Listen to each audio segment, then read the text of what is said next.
Ke-13, mereka selalu berikhtiar. Nah, ini penting sekali. Ini yang diajarkan oleh Law of Attraction, oleh motivator-motivator sedunia. Ke-13, mereka selalu berikhtiar, hari ini aku sudah berhasil, besok lebih berhasil lagi. Hari ini sekian banyak hartaku, besok bertambah lagi. Ini adalah afirmasi-afirmasi yang diberikan oleh para motivator di barat sekarang di mana-mana. Hari ini saya sudah begini, besok saya akan begini. Hari ini saya sudah berhasil, besok saya akan lebih berhasil lagi. Nilai uang dimanapun, mata uang dimanapun. Kalau mau jatuh, cuma butuh hitungan jam. Saham kalau mau jatuh kemarin di Bandung. Akhirnya teman kita ini berterus terang. Hari itu dia begitu stres. Karena dia baru kehilangan 200 juta. Beli saham, besoknya udah hilang. Lagi turun sahamnya. Nilai saham itu udah hampir nol, dia kehilangan 200 juta dalam satu malam. Hanya satu malam. Dan bagi seorang yang pensiunan, 200 juta itu besar. Dia nggak bisa mengharapkan untuk bisa menggantikan 200 juta itu. Tapi dia bilang karena saya sudah kenal meditasi, kalau enggak saya sudah hampir gila. Dia bilang sampai dia sharing di depan umum, saya tuh sampai pengen bunuh dia. Ya. Saya ingin bunuh dia, tapi begitu dia duduk kembali meditasi sebentar, terus gimana? Apakah itu yang saya harus lakukan atau bagaimana? Uang sudah hilang, saya sakit, saya stres, atau saya memikirkan sesuatu yang lain. Ini hal-hal yang 5.000 tahun yang lalu Krishna sedang mengatakan, berarti apa? Di zaman itu pun ada motivator-motivator seperti ini. Dia tidak akan memikirkan hal ini kalau di zaman itu nggak ada. Berarti apapun yang sedang terjadi sekarang, law of attraction, law of macam-macam itu, dari zaman dulu sudah ada. Nggak ada sesuatu yang baru. Salomo, tidak ada sesuatu yang baru di bawah kolong langit. Tidak ada sesuatu yang original. Ke-14, lawan yang satu telah kutaklukkan, yang lain pun akan kutaklukkan. Aku menguasai segala-galanya. Aku memiliki kekuasaan tertinggi, segala-galanya tersedia untuk kunikmati. Aku memiliki segala kekuasaan, aku sakti, aku berhasil, aku bahagia. Kita juga punya afirmasi aku bahagia, tapi dengan menempatkan dharma dulu. Tidak menempatkan artha dulu. Ini yang harus selalu kita ingat. Dalam usaha, dalam pekerjaan, dalam berkeluarga, dalam apapun juga.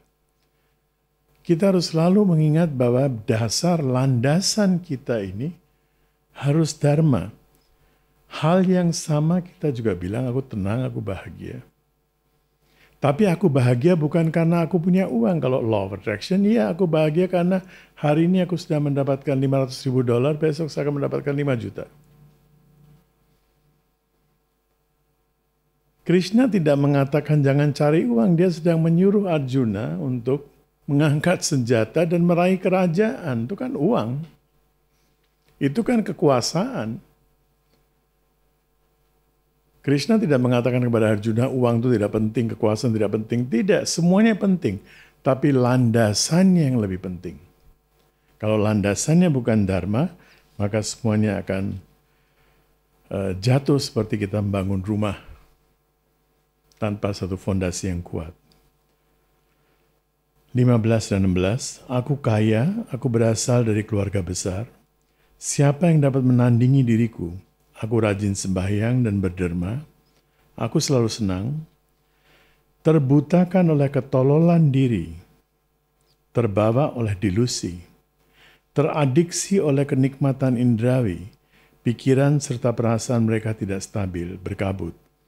Demikian mereka yang bersifat syetani akhirnya jatuh ke dalam neraka yang paling menjijikkan. Seorang Rawana itu, dia seorang dermawan. Dia seorang dermawan, dia melindungi rakyatnya. Rakyatnya tidak disusahkan. Tetapi punya ego yang luar biasa. Dan karena egonya itu dia ingin menguasai semuanya, dia ingin menguasai seluruh kawasan di zaman itu. Sampai saudaranya sendiri Kubir yang punya inovasi zaman itu baru pertama kali ada jet, ada pesawat terbang yang cuma pemilik tunggalnya adalah Kubir. Saudara dia sendiri, itu pun dia tidak rela. Kenapa harus saudara saya punya pesawat terbang, kenapa enggak saya? Itu pun dia rampas. Dia seorang pandit, scholar, cendekiawan.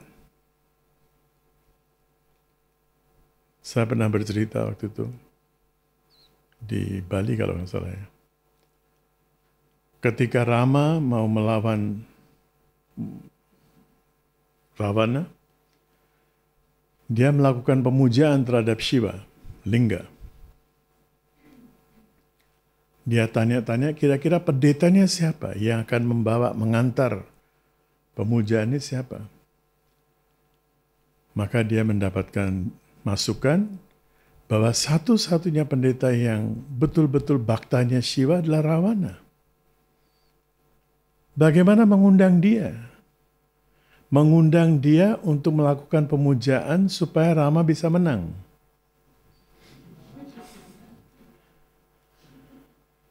Tetapi Rama bilang, ya kita akan undang beliau.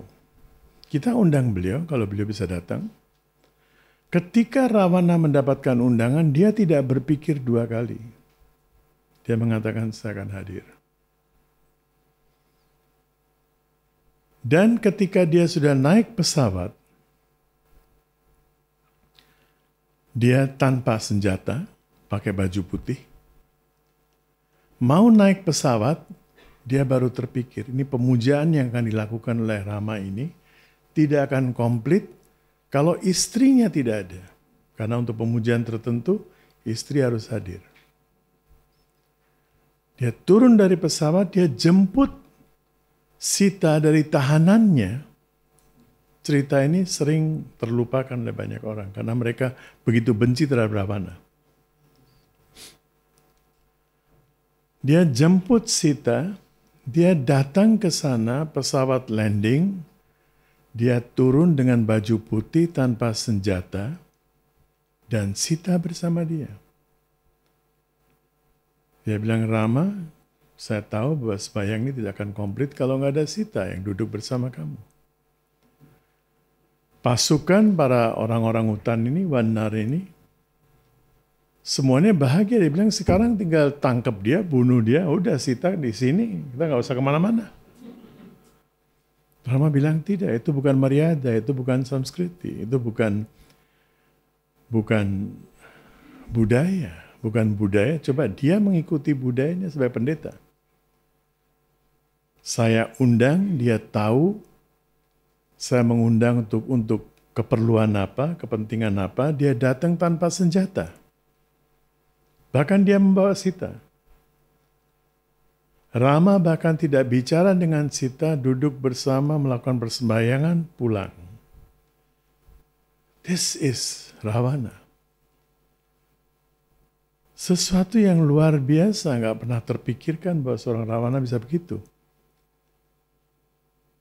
Tetapi, dharma untuk satu hal, adharma untuk hal-hal yang lain pun tidak bisa.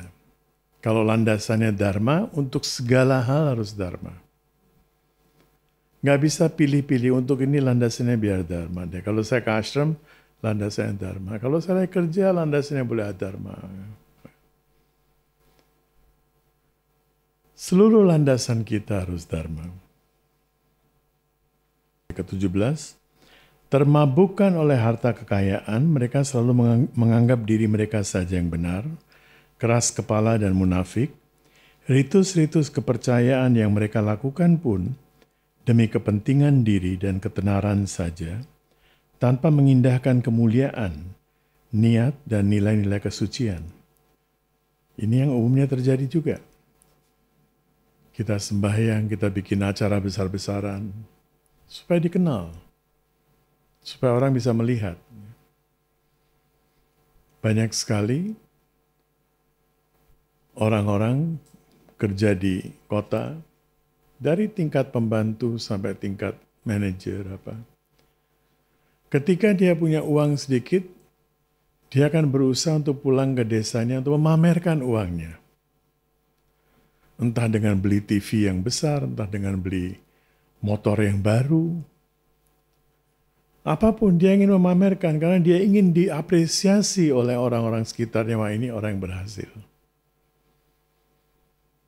Krishna mengatakan semua sifat itu adalah sifat-sifat syatani.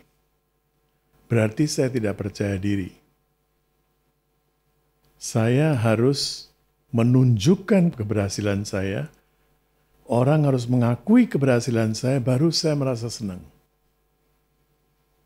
Berhasil ya berhasil, it's good, bagus sekali. Tapi untuk apa harus pamer?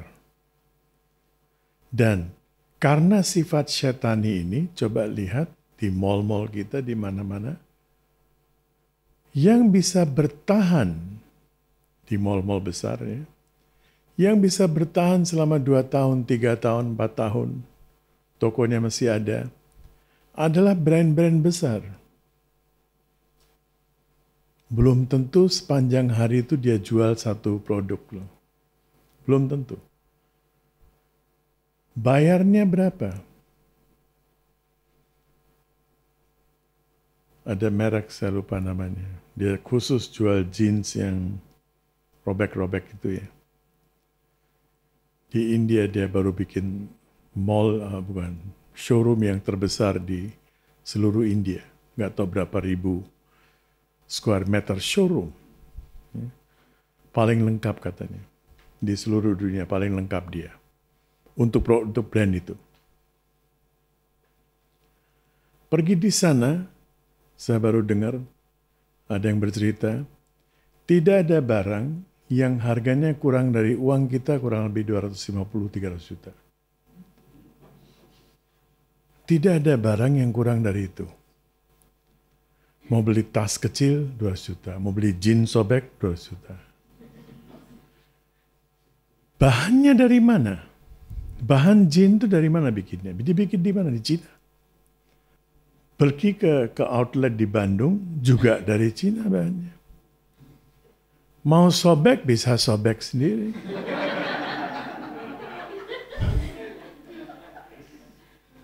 Dulu kita udah sobek sedikit, kita malu mau pakai. Sekarang, tetapi hanya untuk label itu, dia akan beli jin yang seharga 250 juta rupiah uang kita. 10 lakh rupees. 10 lakh uang India. Kalau nggak salah 10 lakh ya. 10 lakh uang India untuk beli satu jin termahal di dunia. Dan lucunya kalau dia lagi pakai jin itu, orang seperti saya nggak akan tahu itu asli atau palsu dia. Dia beli dari Bangkok, dibawain sama inang-inang internasional kita. Atau betul-betul merek. Bahkan orang-orang yang kenal merek itu pun nggak bisa membedakan kadang-kadang. Nggak bisa membedakan. KW pun sekarang ada KW 1, 2, 3, 4, nggak tahu apa. Nggak bisa dibedakan. Dia senang sendiri bahwa saya bisa melakukan hal ini. Saya lagi bicara sama teman kita juga. Dia terbawa oleh iklan Patek Philippe. Ya, Patek Philippe itu berapa sekarang? Harga termurah mungkin 15-12 ribu dolar. Harga termurah itu yang paling jam tangan orang miskin merek Patek Philippe itu 12-13 ribu dolar. Kalau nggak salah ya, begitu ya. Untuk orang miskin tuh. Dan pernah lihat dia punya iklannya? You do not buy Patek Philippe. You owe it to your next generation. Jadi kamu itu tidak bisa membeli Patek Philippe, kamu itu mewariskannya. Kamu sedang menanam modal untuk generasi berikutnya. Dan dia begitu kekeh, ini sebenarnya Patek Philippe itu betul loh, ini bukan cuma harganya, itu untuk diwariskan untuk. Saya tanya sama dia, Patek Philippe itu kapan? Kapan mulai usahanya? Saya cari berapa brand, Patek Philippe jauh lebih muda daripada brand-brand lain yang terkenal. Zaman dulu saya memberikan contoh, kemarin-kemarin mencarikan untuk saya, merek Titoni. Tahun 60 merek Titoni itu lebih mahal dari Rolex. Rolex belum punya nama. Seiko itu nggak ada apa-apanya zaman itu. Tahun 70-an Seiko itu barang murah. Tahun 70-an Rado nggak ada namanya. Tiba-tiba tahun 90 melejit. Sekarang Rado popular watch. Nggak ada apa-apanya lagi. Paling 15 juta, 20 juta. Siapa mau beli Rado? Begitu. Naik turunnya bisa begitu cepat, tapi iklannya. Kita bisa terbawa oleh iklan. Kalau saya beli Patek Philippe itu investasi. Dalam hitungan tahun, merek itu bisa nggak dikenal sama siapa-siapa lagi. Sebentar lagi mungkin merek-merek besar untuk HP kita, untuk laptop kita akan tergusur oleh merek-merek Cina. Dulu kita beli merek Cina 1.600.000, 800.000 bisa mendapatkan HP ya. Sekarang jutaan. Hampir mendekati bikinan dari mana? Kita terbawa oleh berita-berita seperti itu karena kita tidak yakin pada diri sendiri. Kalau saya belum memakai ini, saya belum punya ini, saya belum punya itu, orang tidak akan menghargai saya. Tidak seperti itu. Orang menghargai kita karena sifat kita, karakter kita.